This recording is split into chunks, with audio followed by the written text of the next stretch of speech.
BTS Korean pop ব্যান্ডের এই নামটি শোনেননি এমন মানুষ খুবই কম। 7 সদস্যের দলটির পুরো নাম বাংতান সোনিয়ন্দন, যার অর্থ বুলেট প্রুফ বয় স্কাউট। প্রচলিত ধ্যান ধারণার বিপরীতে তাদের শক্ত অবস্থান, সেজন্যই এমন নাম।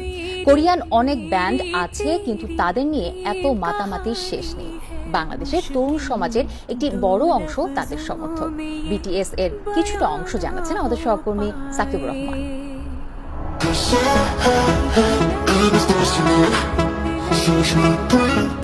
বিটিএস বা যারা বাংতাং বয়েজ নামে পরিচিত দক্ষিণ কোরিয়ার বয় ব্যান্ড।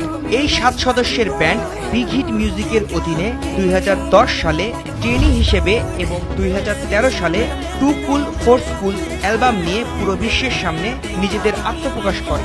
এরপর 2017 সালে পুরো বিশ্বের সঙ্গীত জগতে নিজেদের স্থান করে নেয় তারা। মূলত হিপ হপ সঙ্গীতের গ্রুপ হলেও তাদের গানগুলো বিভিন্ন সঙ্গীতের ধরন প্রকাশ পায়। গানের মাধ্যমে তারা সাহিত্য, মনস্তাত্ত্বিক বিষয় এবং নিজেকে ভালোবাসার গুরুত্ব তুলে ধরে দর্শকের কাছে। নিজেদের আত্মপ্রকাশের পর 2014 সালে প্রকাশ করে তাদের প্রথম Korean studio album dark and wild এবং জাপানি স্টুডিও অ্যালবাম ওয়েক আপ। 2 বছর পর 2016-তে আসে তাদের দ্বিতীয় স্টুডিও অ্যালবাম উইংস, আর ব্যান্ডের প্রথম অ্যালবাম যার 1 মিলিয়ন কপি বিক্রি হয়েছে কোরিয়াতে। এমন সব ঘটনার পর থেকেই সবার দৃষ্টি পড়ে ব্যান্ডটির উপর। 2017 সালে বিলবোর্ড মিউজিক অ্যাওয়ার্ড আর টপ সোশ্যাল আর্টিস্ট অ্যাওয়ার্ড পাওয়ার পর থেকেই তাদের নিয়ে সমালোচনা বেড়ে যায়। এদিকে বিলবোর্ড মিউজিক অ্যাওয়ার্ড পাওয়া প্রথম কোরিয়ান ব্যান্ড হিসেবে, আরেকদিকে পশ্চিমাদের মধ্যে বিশাল একটি অংশ বিটিএস আর্মি তৈরি হওয়া, সব মিলিয়ে আলোচনা সমালোচনার কেন্দ্রবিন্দুতে চলে আসে বিটিএস। বাংলাদেশেও বিটিএস এর আছে ফ্যান পেজ।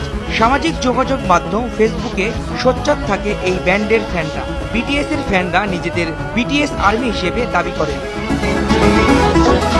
অনেকেই মনে করেন কোরিয়ান ব্যান্ডকে পছন্দ না করার আরেক কারণ তাদের পোশাক আশাক বা চেহারা। কোরিয়ান ব্যান্ড সদস্যদের সাজগোজ করার ব্যাপারটাও নেতিবাচকভাবে দেখেন কেউ কেউ। বিটিএস এর জনপ্রিয়তা যেমন আছে, সমালোচনাও আছে তেমন। প্রায় 2 মিলিয়ন অ্যালবাম যাদের বিক্রি হয় বিশ্বব্যাপী, তাদের নিয়ে আলোচনা সমালোচনা হবে, এটাই স্বাভাবিক। তাই ফ্যান এবং হেটারদের তর্ক বিতর্ক আছে এবং চলবেই।